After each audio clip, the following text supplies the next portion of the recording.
Welcome to Suman TV. ప్రస్తుతం మనం ఖమ్మంలోని SNR B N కాలేజీలో ఉన్నాం. ఇక్కడ ఎంఎల్ పార్టీ మాస్ లైన్ సంబంధించి మహాసభలు జరుగుతున్నాయి. ఇక్కడ ఎందుకు జరుగుతున్నాయి, ఏ విధంగా జరుగుతున్నాయి, దీని యొక్క ఉద్దేశం ఏంది, ఇక్కడ ఉన్న ప్రజలను మనం తెలుసుకుందాం. Avira Women's Day special offer 50% off on IUI IVF valid till 8th March. Sir, ఇక్కడ ప్రస్తుతం ఏం జరుగుతుంది? ఈ రోజు ఇక్కడ పార్టీ మహాసభలు జరగబోతున్నాయి. పార్టీ సిపిఎంఎల్ ప్రజాపంత, అట్లాగే పిసిసి సిపిఎంఎల్ ఆర్ఐ పార్టీలు ఏకం కాబోతా ఉన్నాయి. భారతదేశ 100 సంవత్సరాల చరిత్ర గల భారతదేశ కమ్యూనిస్టు పార్టీలు మొట్టమొదటిసారి ఒక అడుగు ముందటికేసి, సాహతపూరితంగా అడుగు ముందటికేసి పార్టీలను ఏకం చేస్తూ ఎజెండాలు పక్కన పెట్టి ఒకే ఒక లక్ష్యంగా భారతదేశంలో కమ్యూనిస్టు పార్టీ జెండా ఎగరాలా, ప్రభుత్వాన్ని స్థాపించాలా, సమానతలు లేని దేశం కావాలా, అట్లాగే కుల మతాలకు అతీతంగా అందరికీ సమాన పదవికి సమాన వేతనం కావాలనే ఉద్దేశం మీద ఏకైక లక్ష్యంతో ఈరోజు పనిచేస్తా ఉన్నది. అందులో భాగంగానే ఈరోజు అన్ని పార్టీలను కలిసిచ్చే పార్టీలన్నీ కలుపుకొని ఈరోజు ఖమ్మం నడిబొడ్డున ఎర్రజెండా పార్టీ రెపరెపలాడే విధంగా మహాసభలు జరుపుకోబోతున్నాం. 3, 4, 5 తరగతులలో యూనిట్ మహాసభలు కూడా జరుపుకోబోతున్నాం. అదొక జెండా, ఒక డాక్యుమెంట్ మేము పెట్టుకోబోతున్నాం. ఎట్లాగే భారతదేశానికి రాజ్యాంగం ఏ రకంగా అయితే అనుకుంటున్నారో మా కమ్యూనిస్ట్ పార్టీ కూడా ఒక రాజ్యాంగాన్ని ఏర్పాటు చేసుకొని ఆ రాజ్యాంగబద్ధంగా ఈరోజు ప్రభుత్వాలను ఏర్పాటు చేయాలా. ప్రజలందరికీ కూడా సమానత లేని, కుల మత బాధలు లేకుండా అందరికి సమానమైన ప్రభుత్వాన్ని అందించాలనే ఉద్దేశం మీద ఈరోజు పనిచేయడానికి ముందుకెళ్తా ఉన్నాం. ప్రస్తుతం ఇక్కడికి మన మెయిన్ గా ఉన్న విశిష్టతలు సార్, అతిథులుగా ఎవరు వస్తున్నారు ఇక్కడికి? 16 రాష్ట్రాల నుంచి ముఖ్య నాయకులు వస్తూ ఉన్నారు. అట్లాగే జర్మనీ నుంచి కూడా విదేశీ కమ్యూనిస్ట్ పార్టీలు కూడా వస్తూ ఉన్నాయి. రేపు పాల్గొంటా ఉన్నారు. ఈరోజు బహిరంగ సభలో కూడా వాళ్ళు పాల్గొని వాళ్ళు ముఖ్య సందేశం ఇవ్వబోతా ఉన్నారు. ప్రజెంట్ ఇక్కడ నుంచి మీకు భారీ ర్యాలీ ఎక్కడ వెళ్తుంది సార్? ఎక్కడ దాకా వెళ్తుంది? ఇక్కడ నుంచి పెవిలియన్ గ్రౌండ్ అక్కడికి బహిరంగ సభ ర్యాలీగా వెళ్తా ఉన్నాం. మేము దాదాపు ఒక 25,000 మందితో బహిరంగ సభ అట్లాగే ర్యాలీ కూడా పెట్టాలని ఒక లక్ష్యంతో ఈ రోజు పనిచేయబోతా ఉన్నాం. 25,000 మంది ఎక్కడి నుంచి వస్తున్నారు సార్? ఎక్కడెక్కడి నుంచి వస్తున్నారు? అంటే రాష్ట్ర నలుమూలల నుంచి, తెలంగాణ రాష్ట్రం అట్లాగే పక్క రాష్ట్రమైన ఆంధ్రప్రదేశ్ నుంచి, ఉత్తరప్రదేశ్, బీహార్, పశ్చిమ బెంగాల్, కర్ణాటక, తమిళనాడు అన్ని 16 రాష్ట్రాల నుంచి ఈరోజు ప్రజలు పాల్గొనబోతా ఉన్నారు. మొత్తం ఇక్కడ ఎంత 25,000 మందికి మొత్తం వాళ్ళు స్వచ్ఛందంగా వచ్చి మీరు పాల్గొంటున్నారు? స్వచ్ఛందంగా కమ్యూనిస్ట్ పార్టీలకు అతీతంగా అట్లాగే ఎర్రజెండా పార్టీని అభిమానించే కార్మికులు కూడా, ప్రజలు కూడా స్వచ్ఛందంగా తరలి వచ్చి వాళ్ళ దళాన్ని ఇవ్వబోతున్నారు. ఎన్ని రోజులు జరుగుతుంది సార్ ఇలా? ఇక్కడ 4 రోజులుగా ఉండబోతున్నాం. ఓకే, మీరు ఎక్కడి నుంచి వచ్చారండి? నిజామాబాద్. మీరు సార్? నిజామాబాద్. ఇక్కడ ఉన్న ప్రజలంతా నలుమూలల నుంచి, చాలా దూరం నుంచి 25,000 నుంచి 30,000 మంది ఇక్కడ రావడం జరిగింది.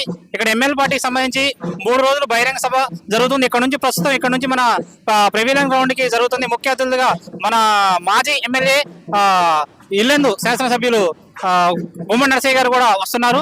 ఈ రోజు CPML Prajapantha, CPML revolutionary initiative, CPML PCC CPML 3 పార్టీలు ఇవాళ విలీన సభ ఖమ్మంలో పెద్ద ఎత్తున జరగబోతోంది.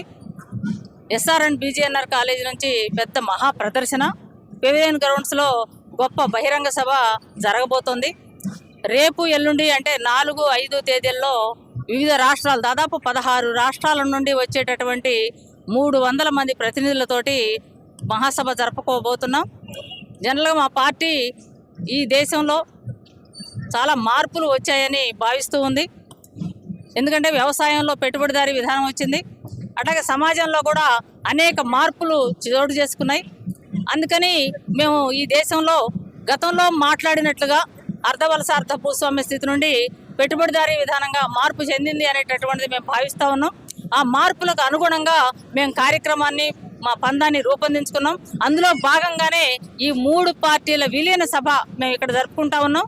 3 పార్టీలు కలిసి, ఇంతకుముందు ప్రజాపంద రాష్ట్ర పార్టీగానే ఉంది, కానీ ఇవాళ మాస్ లైన్ అనేటటువంటి పార్టీ పేరుతోటి ఆల్ ఇండియా పార్టీగా ఇవాళ అవతరించబోతోంది. ఇది ఒక చారిత్రాత్మక ఘటనగా మేము భావిస్తూ ఉన్నాం. ఇది పెద్ద ఎత్తున ఆంధ్ర రాష్ట్ర ప్రజల్లో పెద్ద ఎత్తున ప్రభావాన్ని కలిగిస్తుంది అనేటటువంటిది మేము భావిస్తూ ఉన్నాం. 3, 4, 5 తేదీలు ఈ రోజు ఒక చరిత్రాత్మకమైన రోజులు అని చెప్పేసి విప్లవోద్యమంలో చెప్పాల్సిన అవసరం వచ్చింది. అది ఎందుకంటే గత పోరాటాలన్నీ కూడా అతివాదాన్ని వ్యతిరేకించే వాళ్ళు మితవాదం వైపు వెళ్ళి, మితవాదాన్ని వ్యతిరేకించే వాళ్ళు అతివాదం దుందుడుకువాదం వైపు వెళ్ళి దాదాపు విప్లవోద్యమానికి, త్యాగాలతో కూడుకున్న విప్లవోద్యమానికి చాలా నష్టం కలిగింది.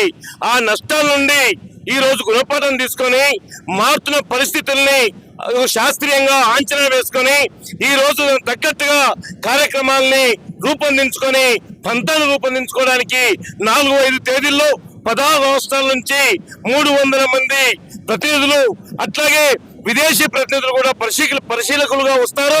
ఆ రకంగా ఈ దేశంలో విప్లవోద్యమాన్ని పటిష్టం చేయడానికి, విప్లవోద్యమాన్ని ముందు తీసుకెళ్లడానికి ఈ ఐక్యత మహాసభ ఎంతో తోడ్పడుతుందని, త్యాగదనుల యొక్క అమరవీరుల యొక్క లక్ష్యాన్ని మనం చేరుకోవడానికి ఐక్యత మహాసభ ఎంతో తోడ్పడుతుంది. విప్లవకారుల ఐక్యతకు ఇది ఒక బాధ వేస్తుందని చెప్పేసి మేము గుర్తు చేస్తా ఉన్నాం. విప్లవోద్యమంలో ఈ రోజు జరుగుతున్నటువంటి జాతీయ స్థాయి 3 విలీన మహాసభలు, యూనిట్ మహాసభలు జాతీయ ఉద్యమంలో ఒక ముందడుగా భావించాలా? ఈ విప్లవోద్యమానికి, కార్మికోద్యమానికి అందరికీ కూడా ఒక స్ఫూర్తిదాయకంగా ఇవ్వాలా? రేపు ఎల్లుండి జరగబోయేటటువంటి దేశవ్యాప్త పరిస్థితులకి అనుగుణంగా పంత కార్యక్రమాన్ని రూపొందించుకొని భారత విప్లవోద్యమ నిర్మాణానికి ఉపయోగపడే విధంగా ఈ మహాసభైన కార్యక్రమాలు ఉంటాయని ఈ సందర్భంగా తెలియజేస్తా ఉన్నాం.